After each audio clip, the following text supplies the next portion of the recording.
He looks like he's falling asleep during the teachings. I know that. I've been there. Huh? Okay, yeah, just that's her posture.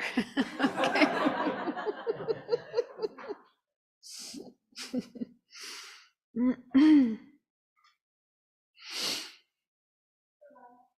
We're live, okay. Yeah, before I forget, somebody asked the question the other day about compassion, what's involved in compassion, the difference between compassion and empathy. And I wanted to recommend this book for those who don't know, An Open-Hearted Life. It's by Venerable Children and a psychologist, Russell Colts, who specializes in a certain type of therapy. What is it called? Compassion focused therapy. It's a really nice book. It's, very practical, and it's looking at compassion from both perspectives, Buddhism and also Western therapy, and just short little chapters you could read in 15 minutes or so. So yeah, anyone who wants to know more about compassion, that's an excellent resource. So let's start with some prayers, and then we'll do a little bit of meditation as well.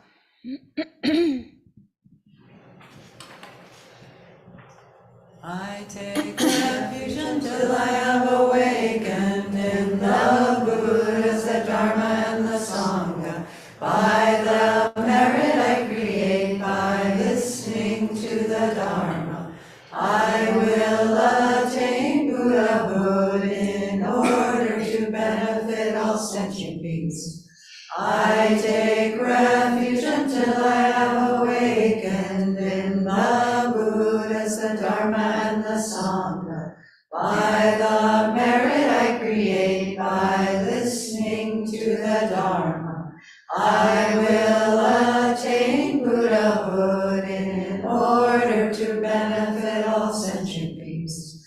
I take refuge until I have awakened in the Buddhas, the Dharma, and the Sangha. By the merit I create by listening to the Dharma, I will attain Buddhahood in order to benefit all sentient beings. May all sentient beings have happiness and its causes. May all sentient beings be free of suffering and its causes. May all sentient beings not be separated from sorrowless bliss. May all sentient beings abide in equanimity, free of bias, attachment, and anger.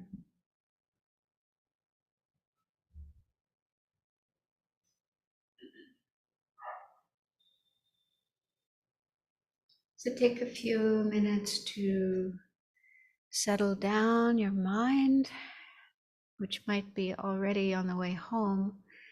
So try to put aside thoughts of the future, traveling home, what you're going to do when you get there, and so on. You're not there yet. So we're still here in the Abbey, in this course. And let's make the best use we can of this remaining time. So settle the mind down in the here and now, and then renew the altruistic motivation you generated earlier today. Make that your motivation for being here during this session.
Yesterday we started looking at karma.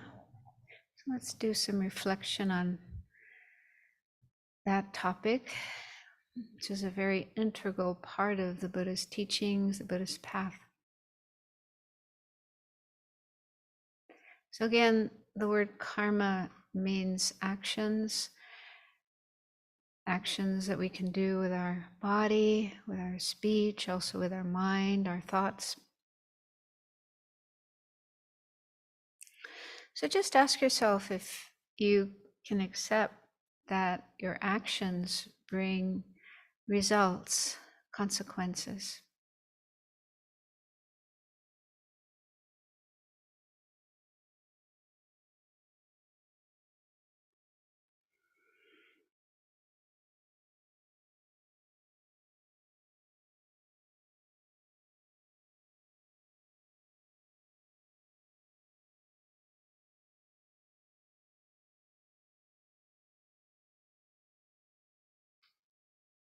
Can you accept that your actions affect other people, including people you love and care about, as well as others that you don't know so well?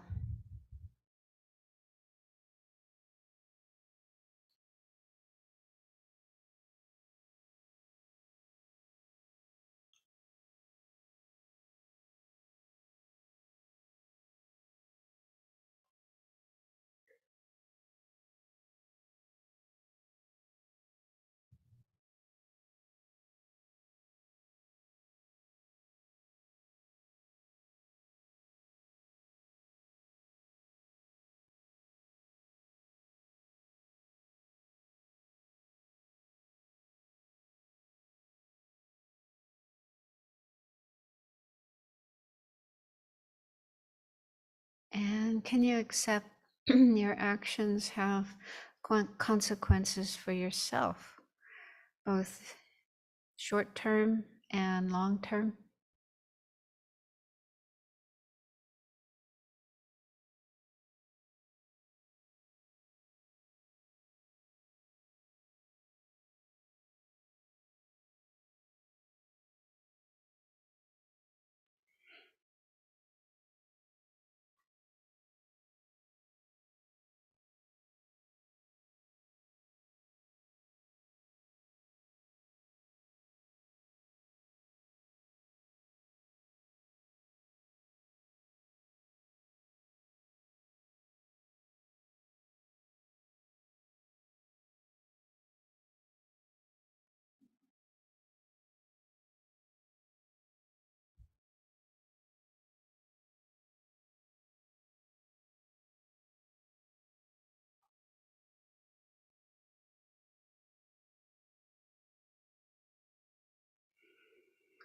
So it's natural that we want happiness, we want our needs fulfilled, our wishes fulfilled, we want good experiences, and we don't want bad things happening to us, painful, unpleasant experiences.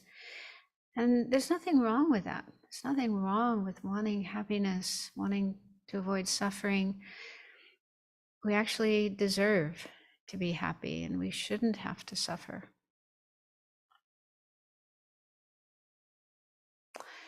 And if you come to recognize that certain actions do bring suffering, problems, unpleasant experiences, then do you want to continue doing those actions?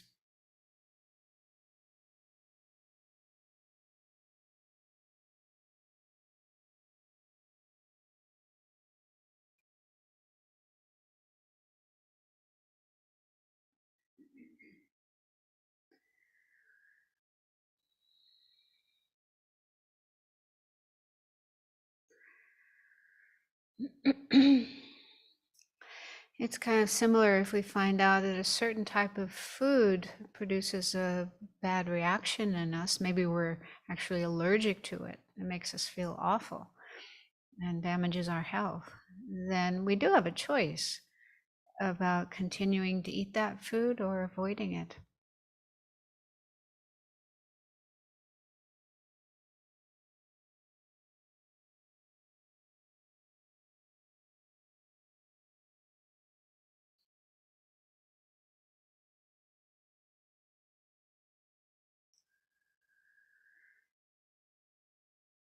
So it's similar with our actions. We do have a choice about what we do, how we act, although it's sometimes hard to make wise choices. They might involve giving up things we've been doing for a long time, and maybe we like doing those things, so it's not easy to give them up. Or maybe the habit is just so strong that we can't completely stop. But if we think about these results of our actions, both short term and long term, both for ourselves and others, that can make it easier and more clear as to what kind of choices to make, which direction to go in.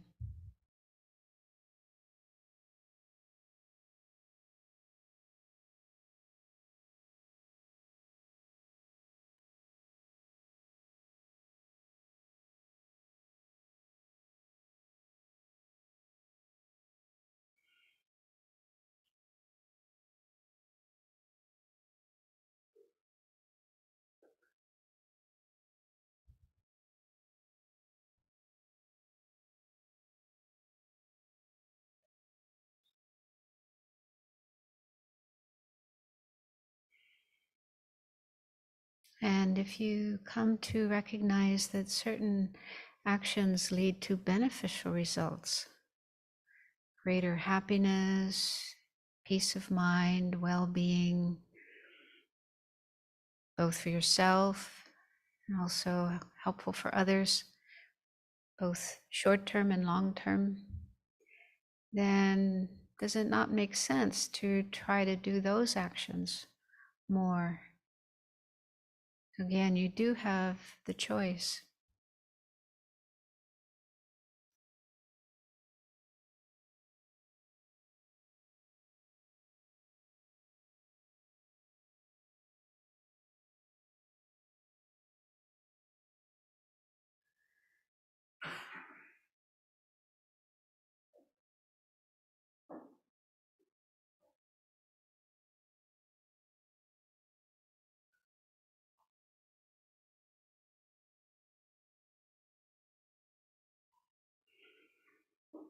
So based on this very brief meditation, see if you can come to a conclusion.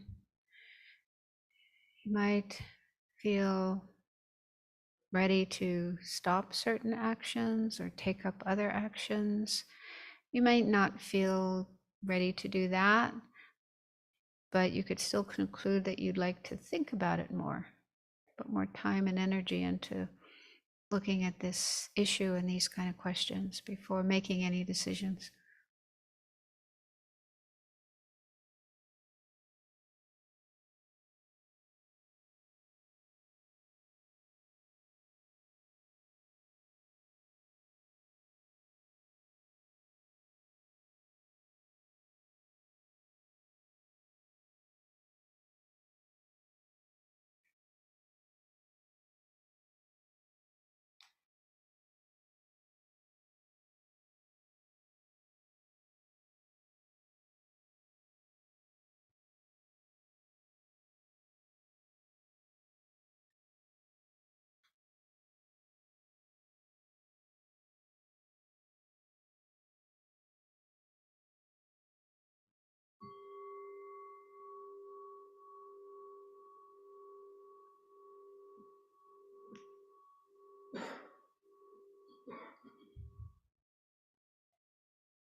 So it sometimes seems that the way Buddha's teachings are presented in the scriptures, both the Buddha's words as well as the various texts written by the great masters of the past, India, Tibet, and so on. So it can sometimes seem that the way the teachings are presented is in terms of a advanced practitioner. This is the kind of the ideal way that you should be and practice. And I've had discussions about this in the past with Venerable Children, because we both sort of started learning Dharma about the same time in the same situations. And yeah, we both kind of had this thought that, like in the Lam Rim, the stages of the path and so on, they're explaining how an advanced practitioner, someone who's really convinced about the Buddha's teachings and really dedicated to practicing them, how they should practice. And then we encounter those teachings and we may have this feeling, well, that's how I should be right now. I should practice like that from the get-go. But that's a bit like going to a yoga class that's meant for advanced practitioners, people who've been practicing for years and years and years, and they can do all these amazing poses, and you're just a beginner and you're trying to keep up with them. So hopefully the teacher will be kind and compassionate and recognize what level you're at and then guide you accordingly, or tell you to come to a different class that's meant for beginners. Yeah, so I think both of us, myself and Venerable Children, had this kind of experience, like we're trying so hard to practice as it's explained in those teachings, and then getting frustrated and also maybe beating yourself up because you can't practice like that. So I think it's very helpful to understand that what's presented is the ideal. Yeah. Like even that verse that we were looking at yesterday, I don't know, it's in the Blue Prayer Book. That verse about do not commit any non-virtue. Yeah. What page is it on? Or maybe you don't even have the blue. Huh? What's in there too? Page 89.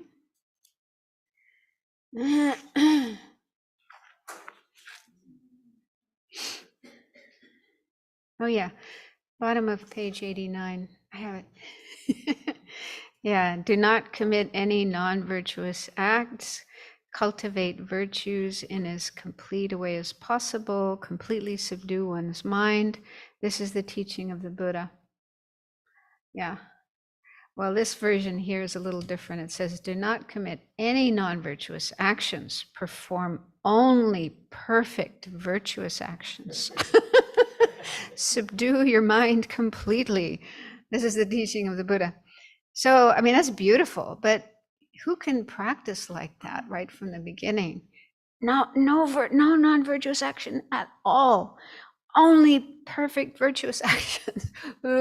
So if we have that kind of idea that this is how I should be right now, then, obviously we're not going to be able to live up to that. But then we may beat ourselves up and think, oh, I'm so lousy, I'm so horrible.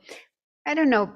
Probably Tibetans don't take it that way. My guess is, they don't. They seem to be much more relaxed about practicing. I mean, they do practice very hard, but, they're not like,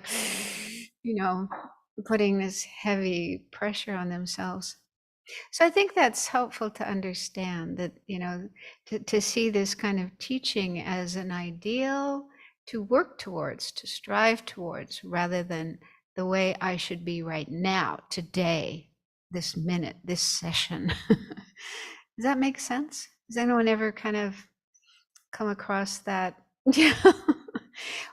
Some of us anyway, tend to be perfectionists, and we can be really hard on ourselves, if we don't live up to our own ideals and our own expectations. So I think that's important to understand and to see this kind of teaching, or also the teachings on karma, the teachings on the Lam Rim, and any of the teachings we encounter in the sutras and the commentaries and so on, to see them as something to aspire towards, something to hope to attain and emulate and practice one day, and then, take little baby steps in that direction. Just do as much as we can. I remember Lama Yeshe would sometimes say, because he knew, Western people are extremely busy, and he would say things like, even doing 5 minutes of meditation is good. Yeah, and the Dalai Lama too, just even a few minutes of practice each day will start to make a difference. We'll start to make little changes in our mind and our behavior in our life and so on. And so it's not like we have to think, oh, I have to give everything up and just meditate all day long. I mean, some people might be able to do that, but probably most people can't. And so we just have to be realistic. We have to look at ourselves and our life, our responsibilities. Many people already have responsibilities. If you have a family, you have a job, people to take care of, and so on. So you do need to look after those and not just dump them. And and then, okay, what can I do realistically to start going in the direction of my goals, like enlightenment, being a better person, and so on. And then with regard to karma, these teachings on karma, again, talking about an ideal situation, being able to not do those 10 non-virtuous actions and only do virtuous actions. But, we have to check, what am I able to do? And we shouldn't think of karma, like the list of the 10 non-virtuous actions, as a set of rules imposed on us from outside, saying, you must do this and you can't do that. And then we feel, ugh. So it isn't like that. Because the Buddha said we shouldn't just blindly believe what he said. We need to think about it, investigate it, check it out for ourselves. And if we do that, like the questions I was asking you to contemplate during the meditation. Okay, so Buddha said that actions bring results, both for myself and for others. Is that true? Can I see that in my experience? So look at your experience in the past and in the present, and also look at the world around, what's going on in the world. And just check, do a person's actions have consequences on others? So it's pretty easy to see, we do have to be crazy to deny that. Actions bring results for others, but also for oneself. Yeah, we eventually will meet with, if we do harmful things, break laws, commit non-virtue, eventually, you might get away with it for a while, but sooner or later, I sometimes read these stories in the news about, they're still finding Nazis, people who were involved in the death camps, the Holocaust death camps. And that was like, 75 years ago? That World War II ended, and they're still finding people, some corner in South America somewhere, this 90-something-year-old person who was working in one of the death camps. So yeah, I mean, there's some people who are really dedicated to finding criminals, people who were responsible for wrongdoing, horrendous actions, and managing to bring them to justice.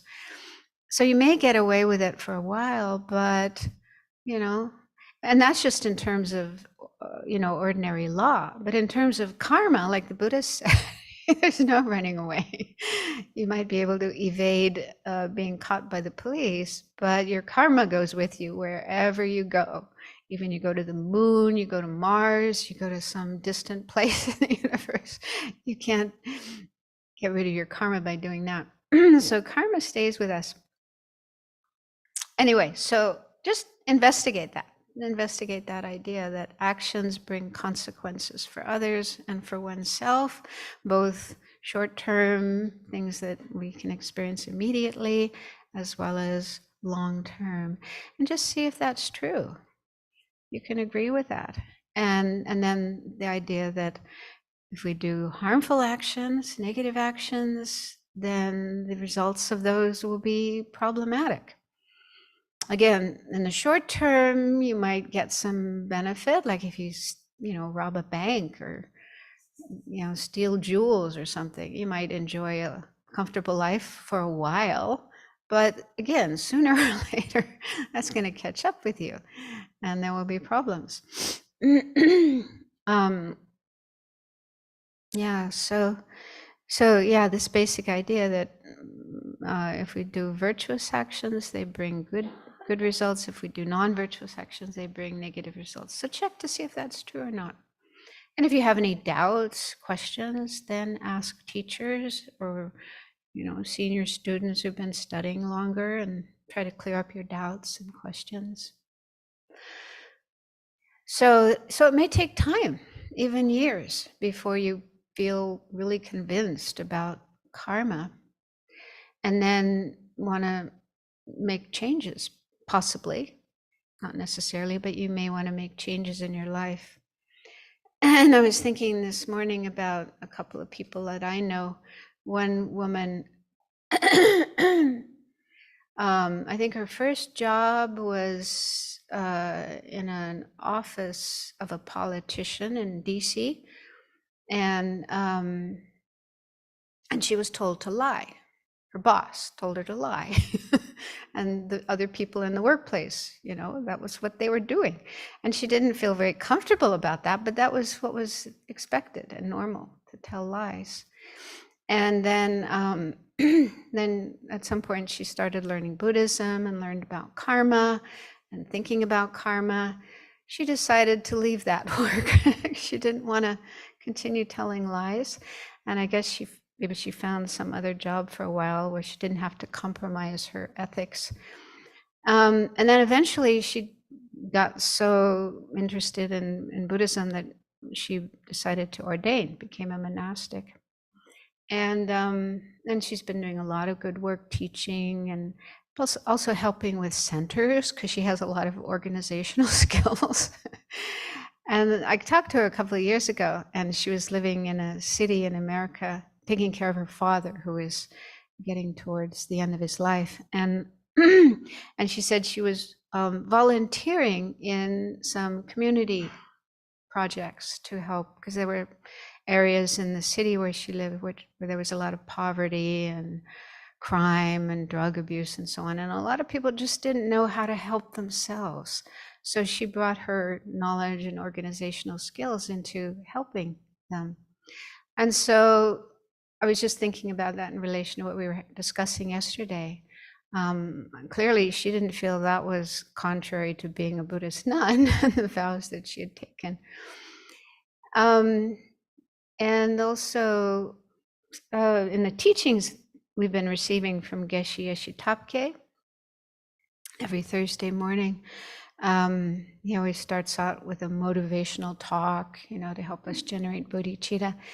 And one day he was talking about how bodhisattvas, because they have this aspiration to help all sentient beings, they need to learn various skills, including worldly skills, to be able to help sentient beings with their needs. And he mentioned things like farming, agriculture, because people need food to eat, and arts and manufacturing, people need things.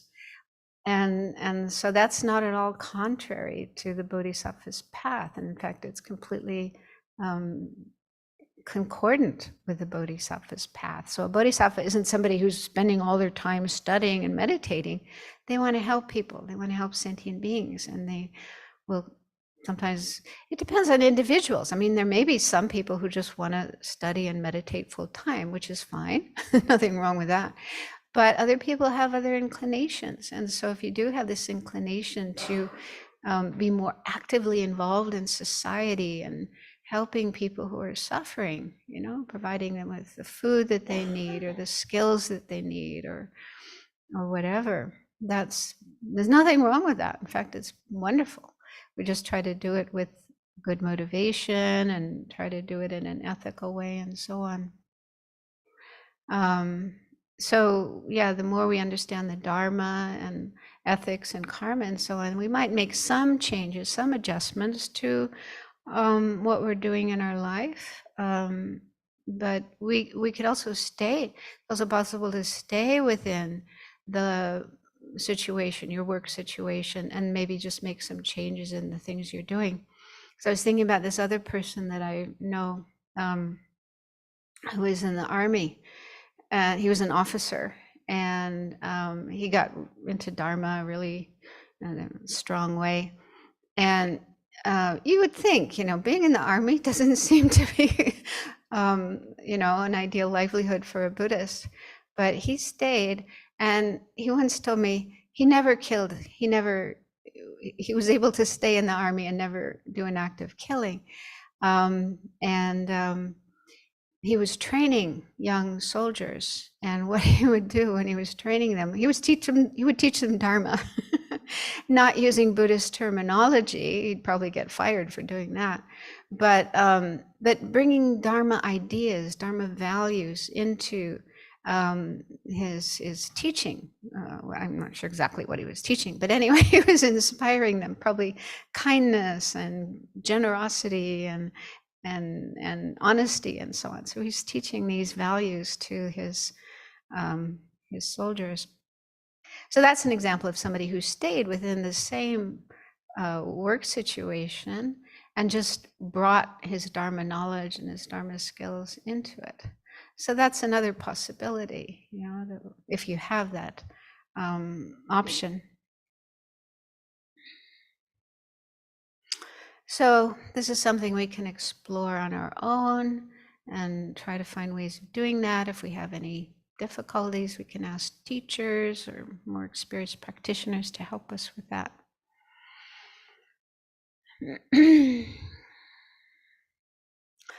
So I had a few more things about karma that I wanted to share, and then hopefully there'll be time for some last minute questions. Karma is really complex. Can you put the slides up? Yeah. Karma is quite complex, and we could easily spend a year or 2 years studying all the details of karma. So I think we're up to the next slide. Factors of weight. Yeah. But so I'm just trying to cover some of the main points here, and hopefully you'll have opportunities to learn more. So these are factors of weight. So what this means is that not all karmic actions are of equal weight. Even one act, like killing, the act of killing.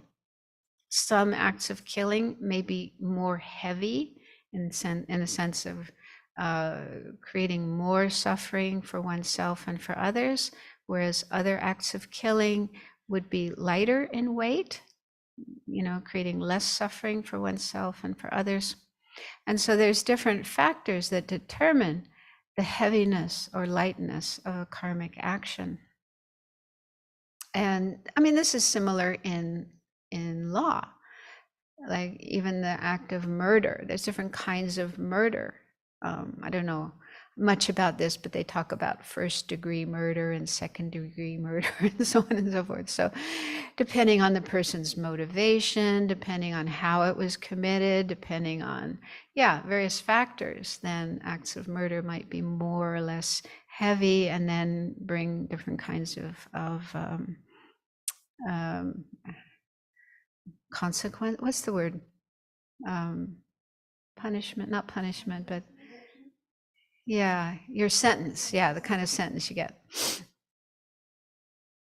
But again, karma isn't like that because there's no external force that is determining, well, you did a really bad thing, so you have to go here and experience that. So it's all just the natural outcome of our actions based on these different factors. So these are just some of the factors. The first one is the recipient. That means the person in relation to whom we are doing the action. Most of our actions are in relation to other people or living beings like animals. And so depending on whether or not the person has been kind to you or if they have realizations. So in terms of kindness, our parents, our mother and father, they are incredibly kind because they bring us into this world. We wouldn't be here if it weren't for them. And at the beginning of our life, we can't take care of ourselves. We're completely helpless.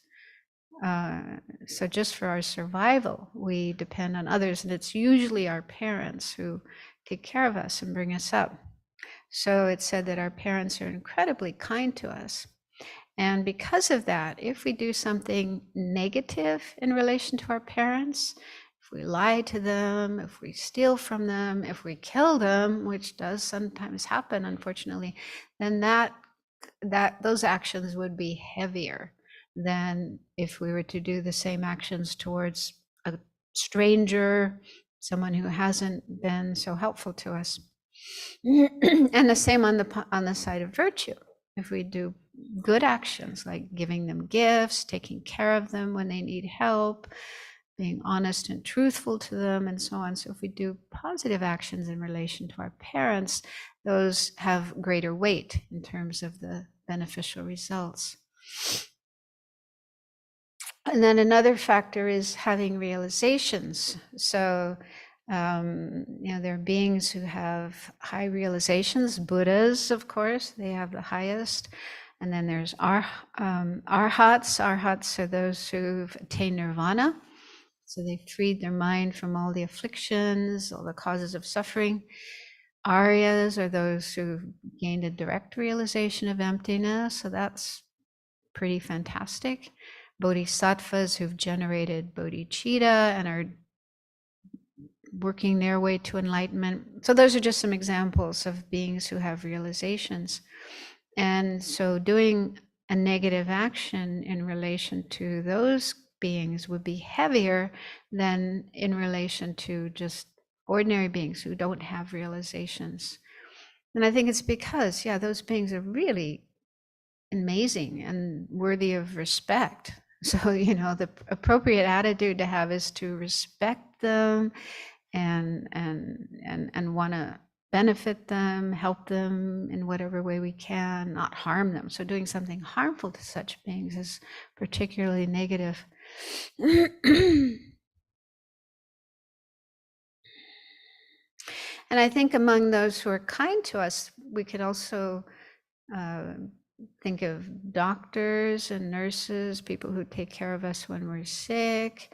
And like here, we are dependent on donors for the food that we eat and the toilet paper and vitamins and all the other things that people donate to us.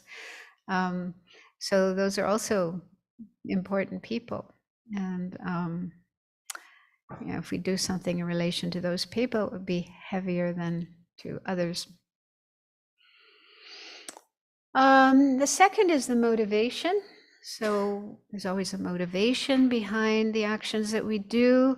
In terms of negative or non-virtuous actions, it's usually an afflicted motivation, anger or hatred, greed, jealousy, and so on.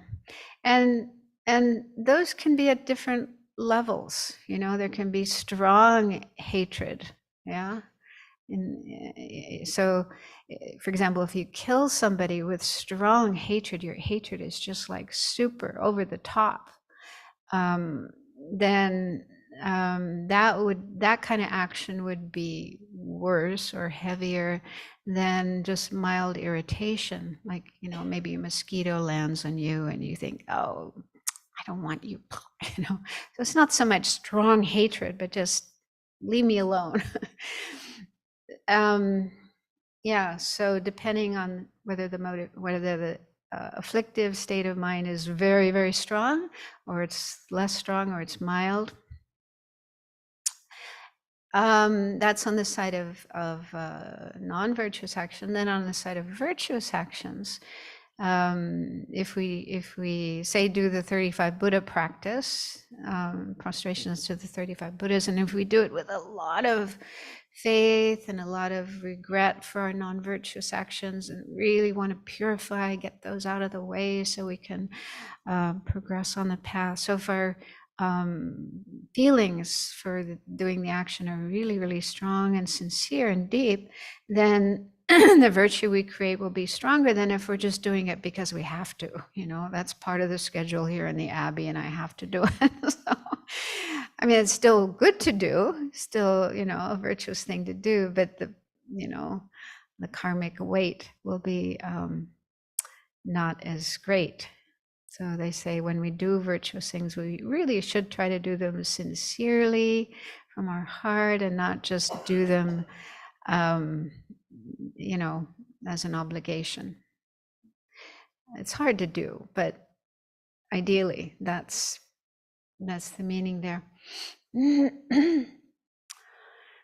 the third is the object, and this means like in the case of giving. The example that's usually given is the act of giving. So when we give, there's something that we give, an object that's given. And giving, there's different kinds of giving. The usual one is giving material things like food, clothes, money, and so on. But another kind of giving is giving Dharma. So if we do know Dharma, we know some Dharma, and we share it with others, either in a formal situation like a teaching or informally. Yeah, like I mentioned, that man in the army was sharing Dharma in a secular way, in a way that would be appropriate to the people he was talking to. So we can do that with our friends and family.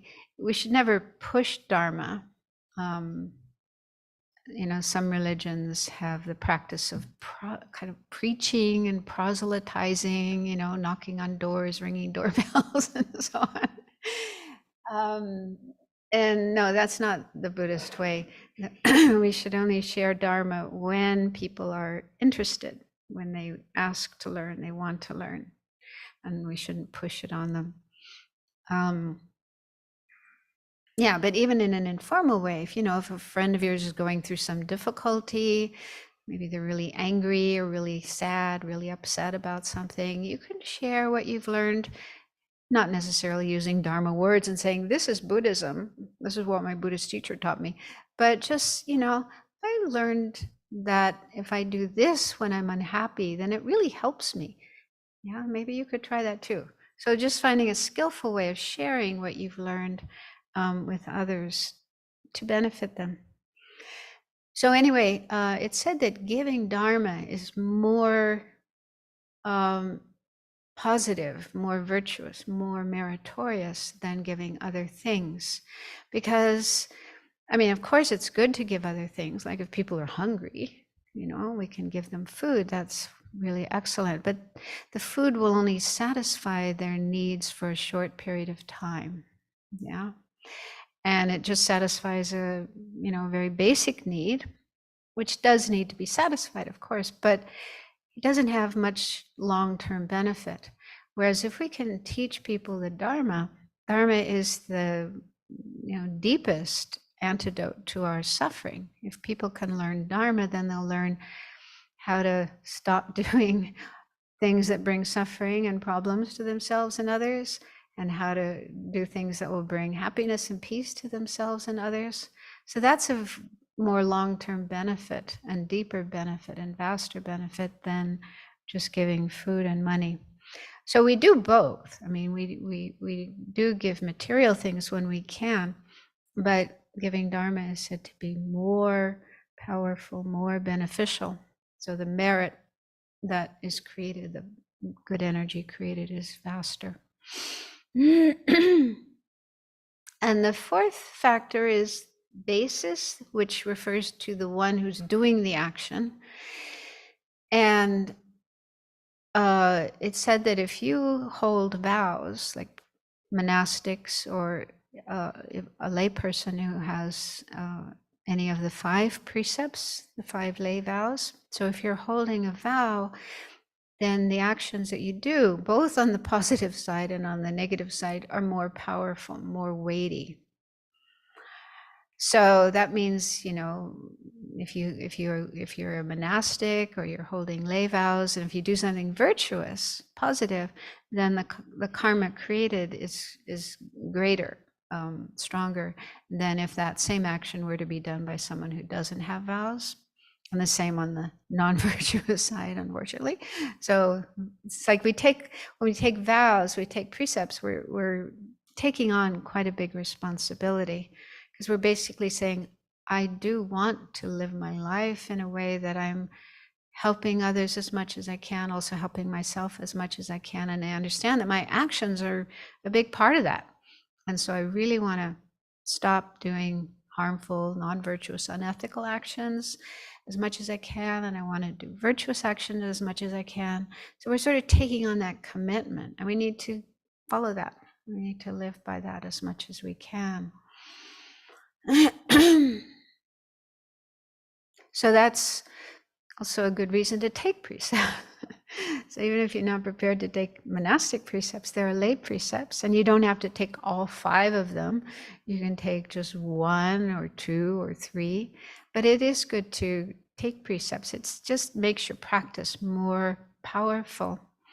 And oh, there's something else I was going to say. Oh yeah, they also say that if we take a precept, like even the first precept, to not kill. So if we take that precept, we make that promise in front of the Buddha, in front of our teacher, we say, I am not going to kill, then continuously, 24 hours a day, even when we're asleep, as long as we are not killing, you know, as we're keeping that precept, not engaging in killing, then we're creating virtue. Virtue, good karma, is being created continuously, even when we're asleep or unconscious or watching TV or whatever, you know.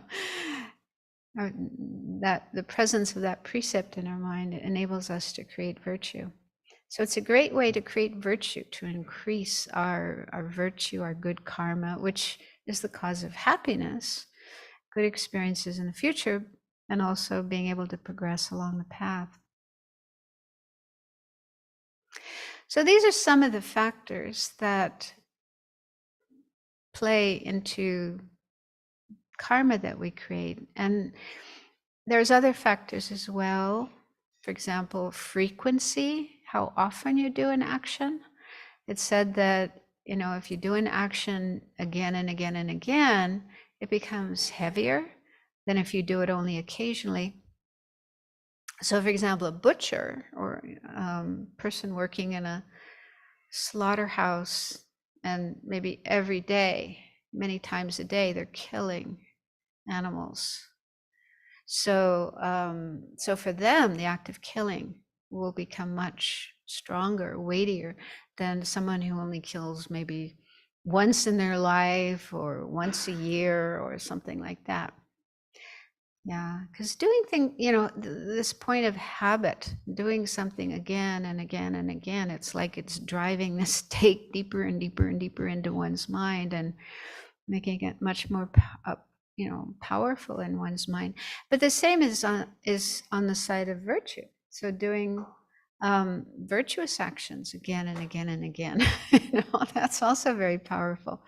So that's why it's good to do practices every day, not just occasionally, once a month or so, but doing them every day, and not just once a day, but many times a day. Sometimes people wonder, why do we repeat things so many times? You know, like the prayer of refuge and bodhicitta. Why do we have to say it 3 times? Why can't we just say it once? Why do we do it before every session? Why don't we just do it once a day and then that's it?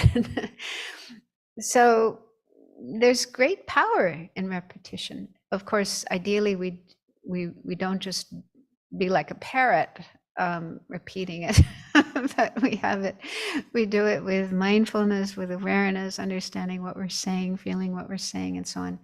So that, you know, it just drives it deeper and deeper into our mind, and also, yeah, makes it a much stronger habit. Our mind just becomes more and more habituated to or familiar with those particular thoughts and aspirations that we're repeating.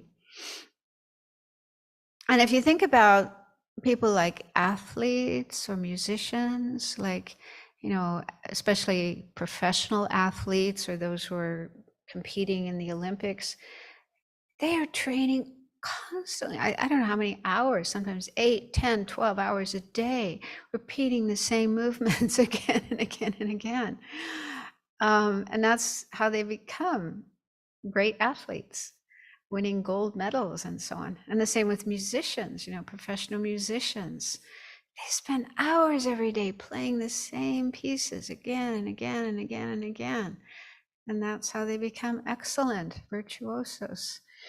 And so, you know, what we are aiming for is much higher than being a, you know, Olympic athlete or virtuoso pianist. We're aiming for enlightenment. And so that's, yeah, we do need to repeat things again and again and again, and practice makes perfect. That's how, you know, the positive qualities we're trying to develop in our mind just become more and more powerful and pure and beneficial for ourselves and others. Yeah, so frequency is another factor. And then also whether we feel regret for a negative action. So if you do a negative action and you feel regret for it, then it will be less weighty, less negative than if you do it and don't feel any regret, which does sometimes happen. People do negative actions and they even feel good about it. I don't know, you've probably heard about this man in Norway who I can never remember his name, Anders something. Some years ago, he went to this island where there were many young people who were gathered for some political conference and just started shooting them. And I think it was 70 something people he killed, and many were injured as well. And I mean, it's just horrific. And at the trial, he didn't show any regret. He said the only regret he had was that he hadn't killed more. Can you believe that? It's really so sad how, now what goes on in some people's minds. But anyway, that's just like a really strong example of not feeling regret. So yeah, if we do something horrible and negative like that and don't feel regret, maybe even feel good about it and rejoice in it and want to do it again, that becomes much heavier than if we feel regret. We also have to be careful about regret with regard to virtuous actions, because they say regret is a kind of neutral state of mind. It's neither virtuous nor non-virtuous. It depends on what we regret. So if we regret negative things that we've done, that regret is positive, is virtuous. But it can also happen that we regret virtuous actions, and that becomes negative. So for example, if you give a donation, you know, you get some email or letter in the mail asking for donation for this or that charitable project, and you, in a spurt of generosity, you sign a check or send a donation. So that's a virtuous thing to do. But then later, yeah, there's this new iPhone that just came out and you want to buy it and you don't have enough money and you think, oh, I shouldn't have given that money.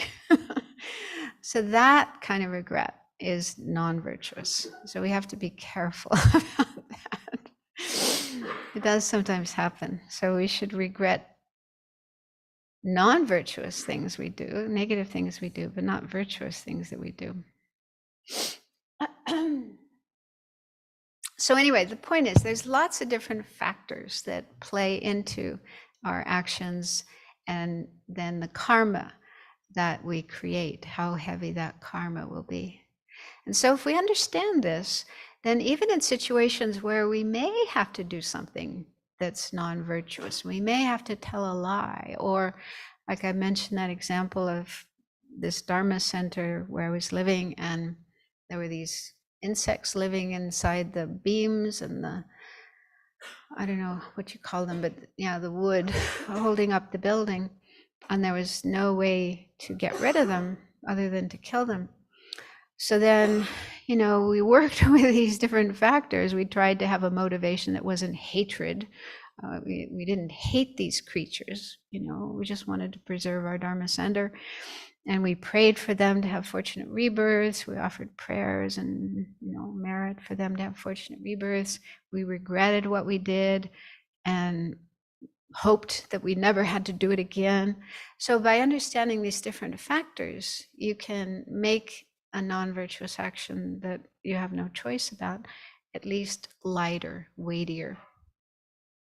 And you can apply, remedies like doing purification.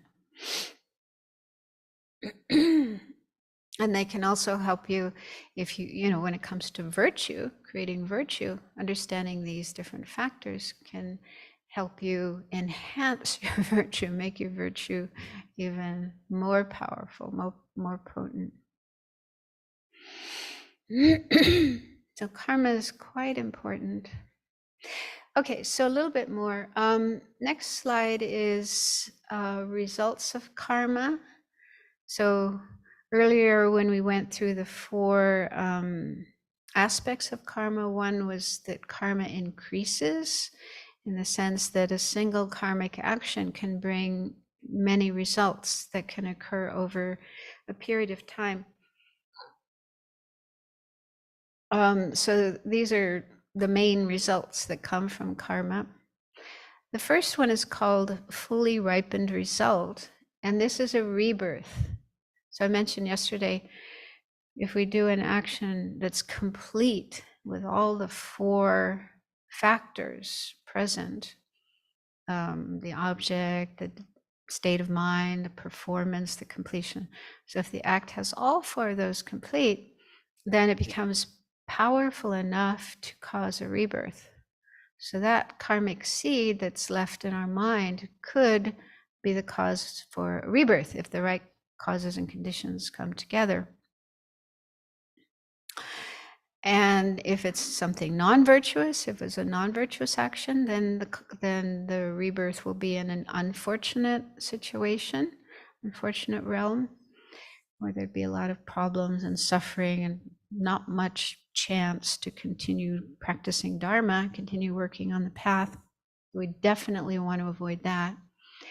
And if it's a virtuous action with all factors complete, then it's the cause for a fortunate rebirth as a human being or deva. It's generally said better to be born as a human being, because here we have the ideal conditions to learn the Dharma and practice the Dharma. If we're born in a heavenly realm, a celestial realm as a deva, it's fairly wonderful there, but you get distracted by all the pleasures and enjoyments, and it's hard to have renunciation because you're just, everything's so wonderful. So yeah, in this world, we have a situation where we have some pleasure, a certain amount of pleasure. We also have suffering, and we can see lots of suffering around us. And of course, we don't want suffering. We want to relieve suffering. But one of the benefits of suffering is that it helps us generate renunciation, to recognize that samsara sucks. And, it's not a place to be. It's like a prison. So we really need to recognize that as long as we're in samsara, we're not enlightened, we're not free of samsara, there's problems, there's suffering. So we don't want to perpetuate our existence here. We want to get out. So that the presence of suffering, the awareness of suffering is really important, necessary to generate that awareness and generate the wish to get out of suffering, and then have the wish to help others get out of suffering as well. So then the second is the result similar to the cause. And there's 2 aspects of this. One is in terms of experience. So for example, as a result of killing, sometime later in the future, one may have the experience of being killed. that you yourself are a victim of murder. Yeah. And as a result of not killing, like if you really strive to not kill, refrain from killing, so the result in terms of experience for that kind of action is being healthy, having a healthy body and a long life, not getting sick much, not experiencing many physical problems. So we experience something that's similar to the experience we inflicted on others or caused to others. And then the second is in terms of tendency. So this means having the tendency, kind of natural instinctive tendency to do that action again and again. So they said this is actually the worst of the results in terms of negative karma, because as a result of killing, for example, you have this tendency to want to kill. Yeah, you enjoy killing, which is what happens. I can't remember. I read the other day how many hunters there are in America. It's either 5 million or 15 million. I can't remember. But anyway, it's a lot. A lot of people in this country enjoy killing. Actively seek ways to get guns and weapons and kill. So, so having this instinctive tendency to want to kill again and again and again. So why that's so bad is it means you're creating that same karma again and again and again. You're creating the cause of all that suffering again and again and again. On the other hand, if we refrain from killing, if we recognize that that is something harmful, we don't want to do it, and we consciously make the effort to refrain from killing and doing anything that causes suffering to others, then as a result of that, then we may have this natural instinctive tendency to not kill. And again, we do see that sometimes in small children. They don't want to kill. They want to take care. If they see some injured animal or insect, they want to take care of it and help it. I've even met people who are natural-born vegetarians. Even though they're born into a family of meat eaters and a society of meat eating, they don't want to eat meat.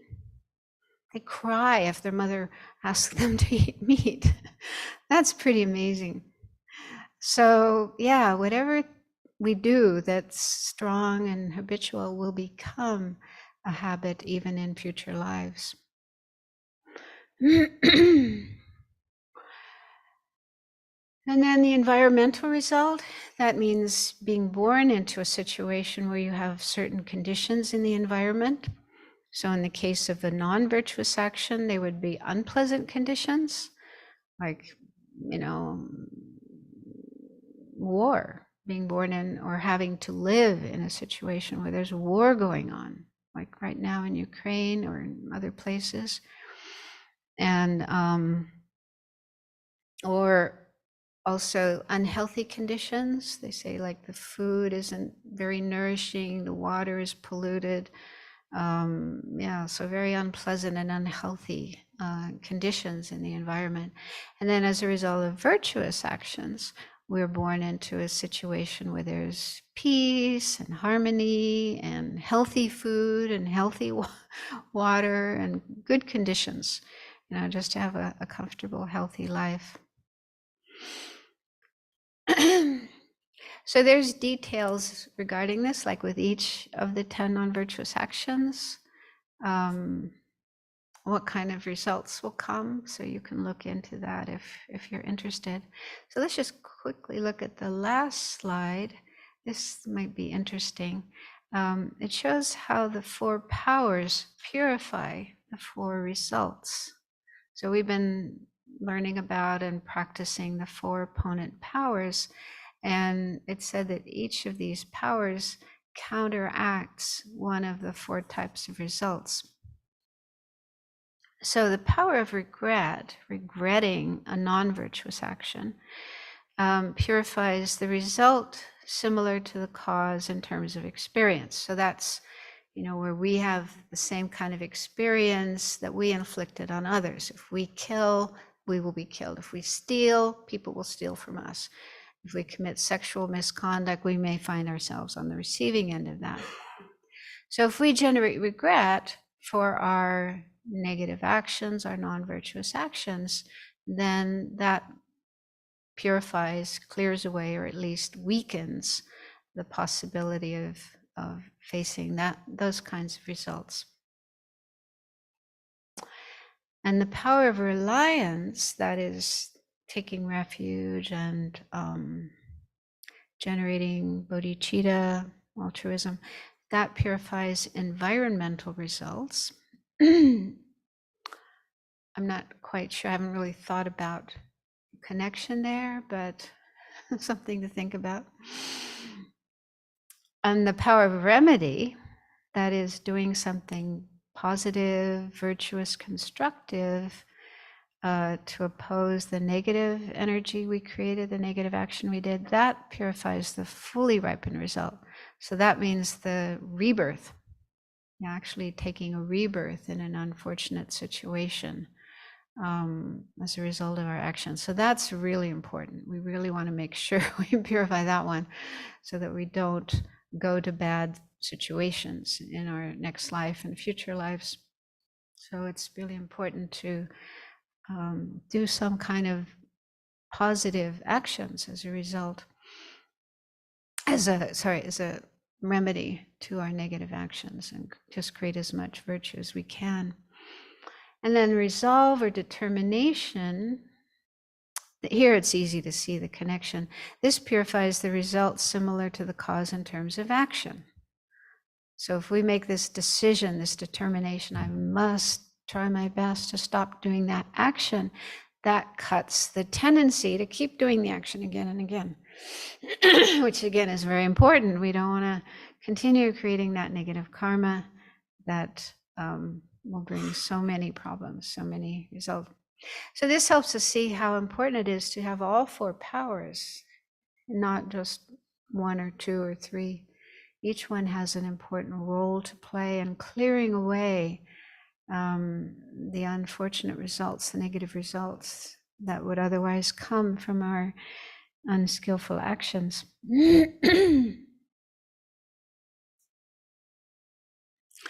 So there's a lot of material here, and there's even more that I didn't even have time to talk about. Karma is a big subject, but it's important to know about.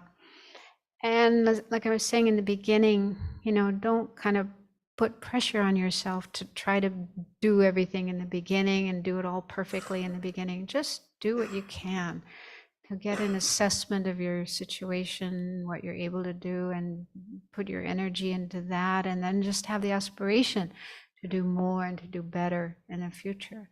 Nobody can be perfect right from the beginning, so don't expect that of yourself. You'll just burn out. We don't want that. So just do what you can. And also it's good to try to create conducive circumstances in your life that will enable you to practice these things and practice more gradually. So like, try to spend some time studying, learning more, doing a daily practice. And if it's hard to do on your own, there's groups, like there's one online meditation group. Kathy's group meets every day, isn't it? Kathy Elton, one very devoted member of the Abbey community, she has an online meditation group that meets every day, every morning, and they do practice together. So wherever you are, you don't have to be in a place where there's a group meditating together. You can do it online. Keep in touch with the Abbey or other spiritual teachers, spiritual centers, people that can support your inner practice, because we do need help. We do need support for our practice, especially in the beginning.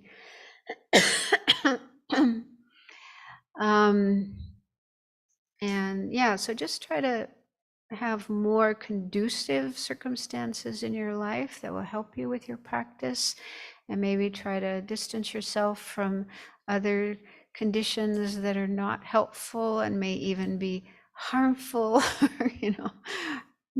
Creating more suffering in your mind, more confusion, making it harder for you to practice.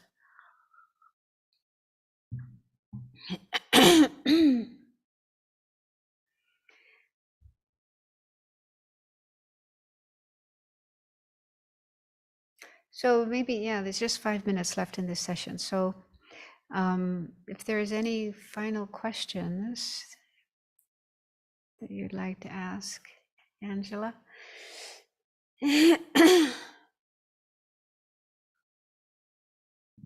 Thank you for today's teaching.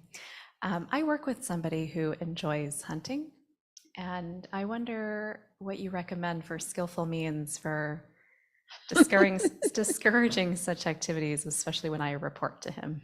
Especially what? I report to him. You report to him. He's my supervisor. Oh, okay. Oh, that's tricky.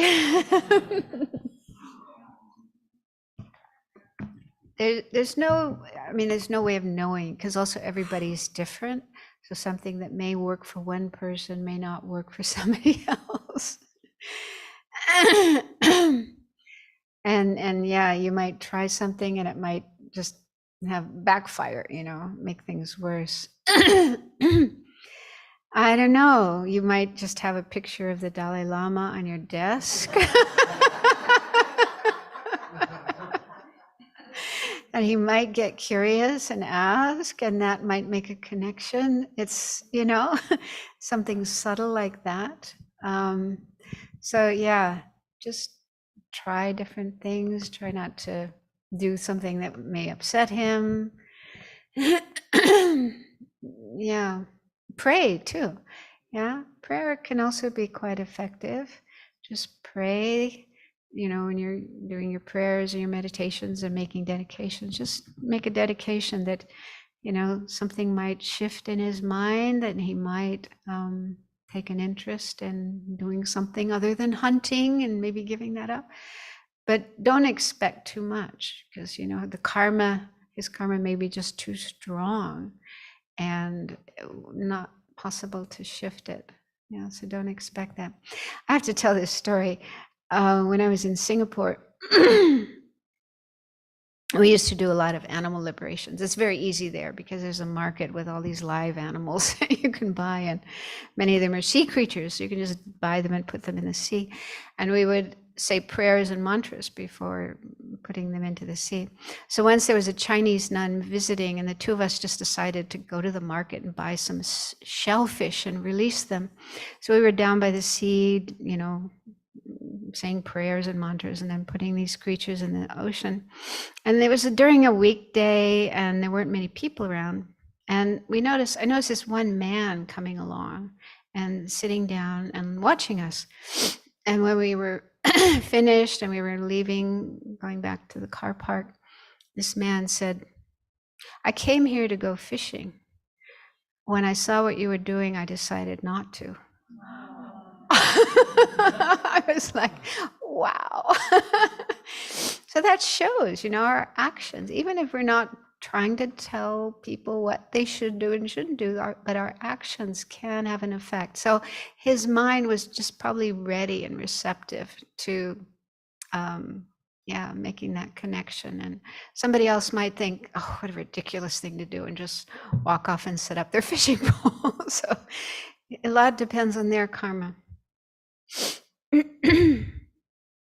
But yeah, making prayers could help. Could be helpful. Did you have a question? Yeah. So this is a question about the results of karma and how that actually works with respect to experiencing. So say in the example of having killed someone and then getting killed in the future, how does the karma influence that situation in terms of you ending up getting killed? Like if you didn't have that karma, would you have the same situation but not get killed in it? Yeah, that's really, for me, and I think for many people, it's kind of mysterious. Like, how does it actually work if you have this karma in your mind stream? For example, on 9/11, those planes that were flown into the Twin Towers. You know, there were people who were supposed to be on those planes and didn't. They missed the plane for this reason or whatever, you know. And so it's like, okay, so the people who were on that plane, that particular day, must have had the karma to get killed. So how does this karmic seed in their mind bring that about? So I think it's, yeah, I don't know. I'm not in a position to answer that, but the causes and conditions, I think karma ripens more in terms of causes and conditions that could lead us to have that kind of experience. And then if you don't have that karma, because there's also accidents that happen, car accidents and plane crashes and so on, where some people get killed and others don't. And so how that actually works, I don't know. I'm not in a position to say that. I think it might take a Buddha's mind to be able to see exactly how all of that works. But karma is explained more in terms of the general situation. But when it comes to specific details and how they actually work, they do say it takes a Buddha's mind to really understand that. Yes.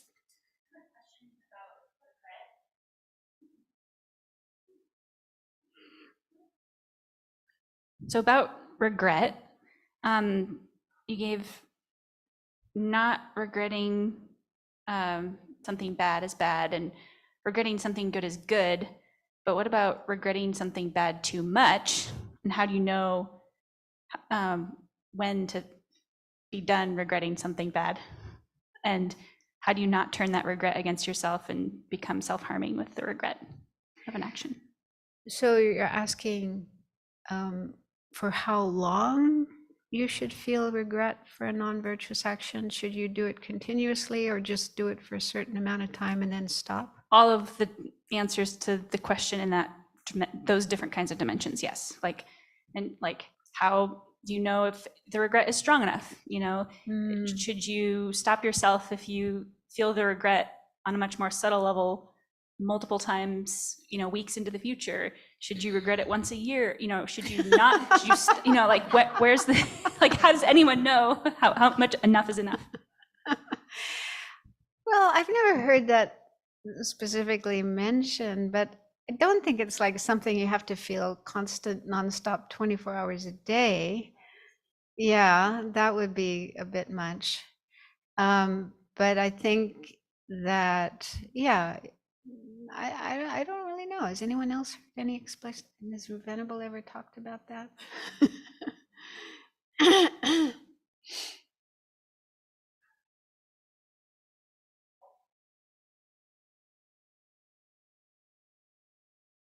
What came to my mind is with regret, if we haven't really worked on cultivating compassion for ourselves, then it can become what you're describing. So if we approach our mistakes with compassion, then it stays more balanced, I think.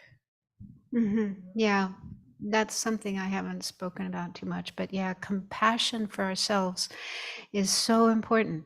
We have to generate compassion for others, but also for ourselves. And we sometimes leave ourselves out of that.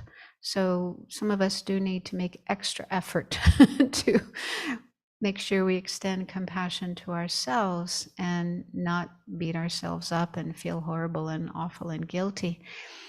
But also compassion for ourselves. Genuine compassion for ourselves means we wish ourselves to be free of suffering. And if you understand karma, you think about karma and you can accept that I am responsible for my own experiences, not other people. And if I do harmful actions, negative actions, I'm creating suffering for myself. So is that compassionate? Is it compassionate to do actions that are going to bring me suffering? Yeah. So that way of thinking, that contemplation can also be a powerful boost to our wish to refrain from negative actions and do more positive actions. And maybe this thing about regret, like how do you know if your regret is strong enough? I think a big part of that is how convinced we are in karma. You know, we hear about karma and we think, okay, I better stop creating bad karma, but we may not be totally convinced from our heart about it, maybe just because the Buddha said so. So that's why it's really important to learn about karma, think about karma, meditate on karma, and look at our experiences and the experiences of others and so on, and try to get to the point where you're really convinced that karma is true, it does work. And when you get to that point, I think regret comes much more naturally and easily. And you probably won't have to spend a lot of time trying to generate regret. It'll probably just come naturally. And then it becomes just like your default mode, like you just know you don't want to kill. You've done it before and it didn't bring any good results, and it probably just brought bad results, and you really don't want to do that again, and you'll do whatever you can to avoid killing. So that becomes just your mode of being, your natural mode of being, kind of effortless. So that's the ideal, but again, it takes time to get to that point. So don't expect that it's going to happen right away. Ooh. Should we carry on a little bit longer? Okay, we'll shorten the meditation. Just in response to Mariah, there's something I wanted to share that I've learned very much from the book that you recommended, from Open-Hearted Life. The technique that with regret I find extremely helpful when I've done an action or have done actions in the past that I'm having a hard time letting go of, so that the regret and guilt are kind of mixed in there. But I think it's one of the things Russell defines, but he has this I don't know, a few-step process where the first step is recognizing, oh, of course I did this. Look at my conditioning. Look at where I came from. Look at what I was taught. Look at how I've lived my life. Look at this habit.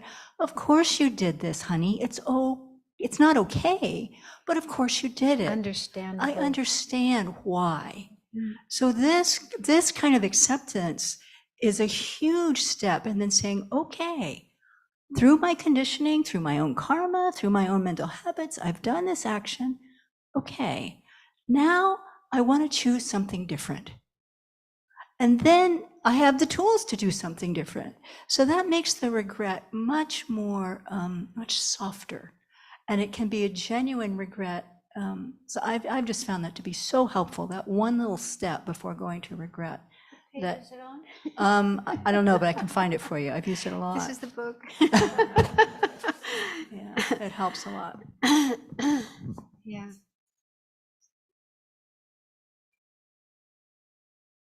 Also, in my experience, I've noticed that I'll think I've been finished with something, but as I mature in my understanding of the Dharma and as I age, then there's more depth to what I understand of that action, and there's more layers that I actually have to work through. Not to be hard on myself, but there's just more to it than I could see 5 years ago. So for some things, it really is a process. It takes some time. Mm-hmm. Yeah, it's very helpful. Microphone.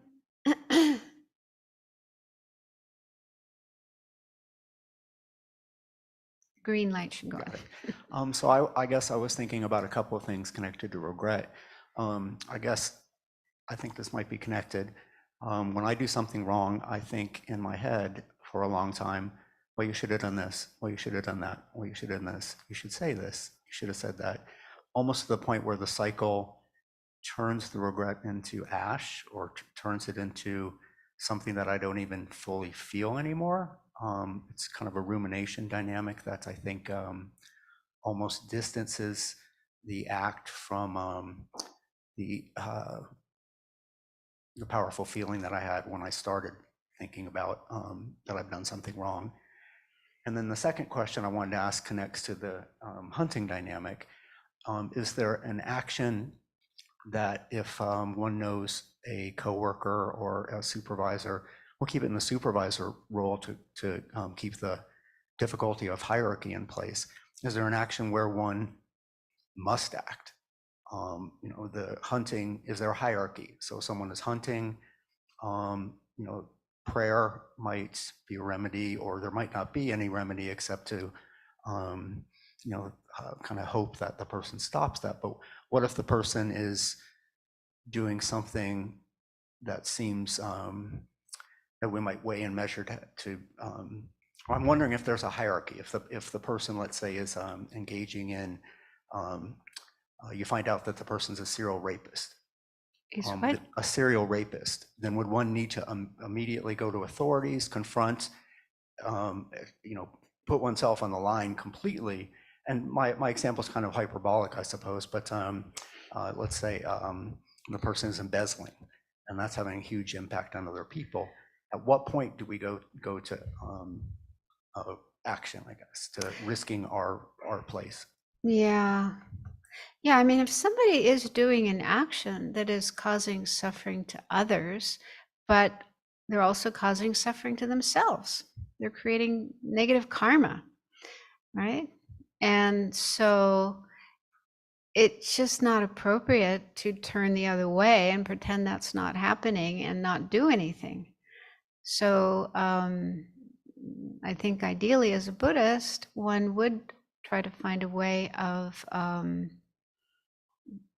getting that person to stop. So maybe you could start with confronting them, talking to them, not in a heavy way, but just saying, hey, look, I noticed this is going on, you know, and just see what they say. And if they are in denial, or they get angry, defensive, whatever, then try to find some other authority to deal with that situation. But anyway, we should try to stop people from doing harmful things. Now, in the case of hunting, I mean, that's legal.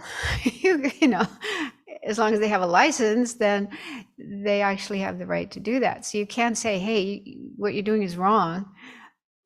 You know what I mean? So yeah, it's a little trickier.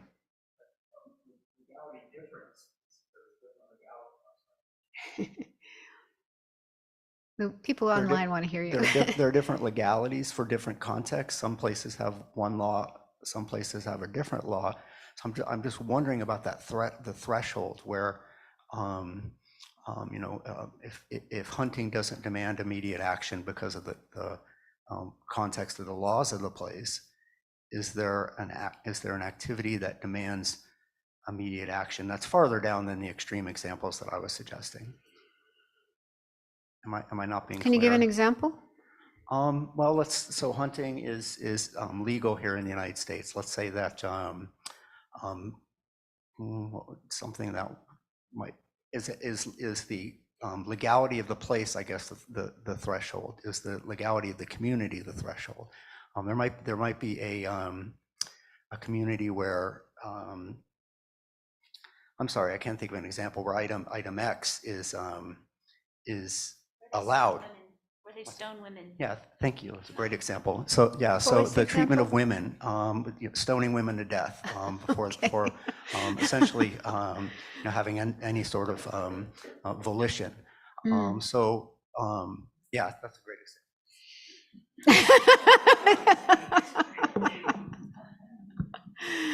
Yeah, so if you're in a country where stoning women to death is legal and happens, there may not be a whole lot you can do to stop that unless you get involved in some kind of activism, but then you may find yourself getting stoned. So yeah, I mean, it's just, yeah, very, very difficult, these kind of situations. But on the other hand, you know, if we look in the past, in certain places and certain times, a certain action may have been legal, and then people started talking about that, protesting that, and eventually a law is made. So that action becomes illegal, like molesting kids, you know, 50 years ago, people didn't even talk about that. It was happening all the time. And I mean, there may have been laws, but they weren't enforced. I don't know. But, you know, now there's very strict laws. Yeah. So it makes sense to start talking about things and try to find ways of bringing about changes in society and in laws to stop these kind of actions. Doing it in a ethical way, not in an unethical way. You know, like for example, there were cases of people blowing up abortion clinics and killing doctors who performed abortions. So they wanted to stop abortions, but they were doing something negative. Okay, so so whatever we do to try to bring about social changes need to be done in a intelligent way, in an ethical way, in a non-harmful way. But they definitely do work. I can see many examples of that. So if you feel strongly about a particular action that's happening and you want to bring about a change in that, then go for it. That makes sense? Jim? Maybe this will be the last comment or question. Yeah, I think I have an easier question than the last several. So in the slide you shared about what makes a complete karma, one of the things that I've heard and understood was that part of what made a complete karma is whether you rejoice in the action after you complete it. And I didn't see that specifically in that slide. And so I'm not sure if that actually more is in the weight of the karma afterwards, or like what determines the weight of the karma or not. But that was my understanding. I just wanted to get clarity on. I'm not sure. Maybe Geshe-la can answer this. I think there may be different explanations in different texts and different traditions about what constitutes the completion of the karma. And I think I have seen that in some cases, that they say the action is only complete if you rejoice in it. But in other cases, they say the action is complete for other reasons, like the being dies and so on. Is that correct, Geshe-la? There are different explanations? Yeah, as I understand, rejoicing is not part of the action itself. It makes the action, in the case of a virtuous one, even more virtuous, and in the case of non-virtuous, it augments the negativity. But itself is not a part of whether or not the action is complete. Say in the case of killing, the person who you have killed should die before you. That's one part of the completion, tatu, right? The completion. But the regretting or not regretting is something in the wake of that you have the choice to do, and that will affect the action in terms of augmenting it or weakening it. But the completion of the action is already done. It's already set. It is apart from the regret. Or the rejoicement. Thank you. I think we should probably finish, yeah? So, sorry. Maybe we can ask other questions over lunch when we start talking. Okay, so we'll finish here and then dedicate the merit of this session, sharing it with all sentient beings. Due to this merit, may we soon attain the awakened state of Vajrasattva, that we may be able to liberate all sentient beings from their suffering. May the precious Bodhi mind not yet born arise and grow. May that born have no decline, but increase forevermore. Thank you, Venerable Khadro, for this wonderful weekend we spent together to explore Vajrasattva and purification. We do have one last session together. We'll have the meditation at 10 o'clock Pacific time or at 11 o'clock our time. And as Venerable Khadro mentioned, there is opportunities to stay connected to the Sravasti Abbey community coming up. We do have the retreat from afar starting on January 6th, and that you can participate in for 1, 2, or 3 months. We have some Medicine Buddha pujas over the winter as well, the first one online, January 15. And then in the spring, you can join us on April 9 for our Katina ceremony, an end of winter retreat or Barsa ceremony, and also the first sharing the Dharma Day in the new year on April 23. So now we'd like to just express our gratitude to Venerable Khadro.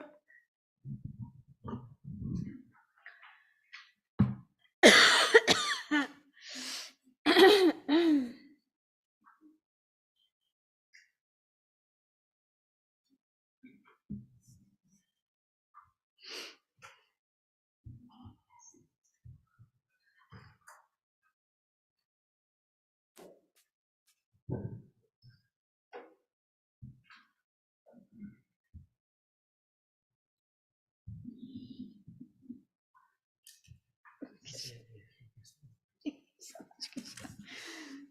you. Thank you. Thank you. Thank you so much. Wonderful to hear this in your voice. Thank you. Such a wonderful. Thank you.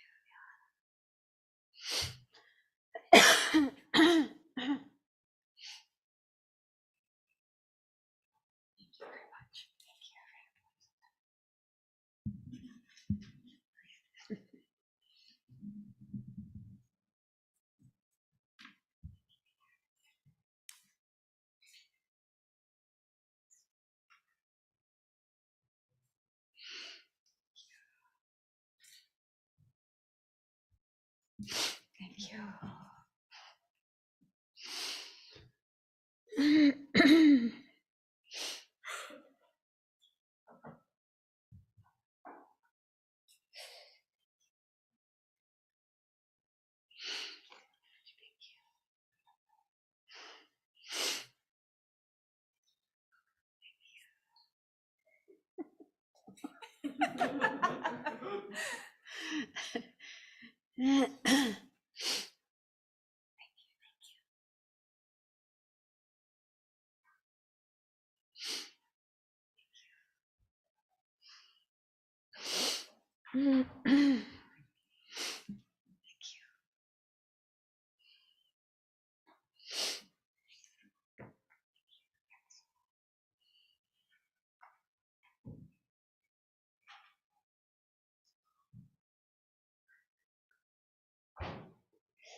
Thank you.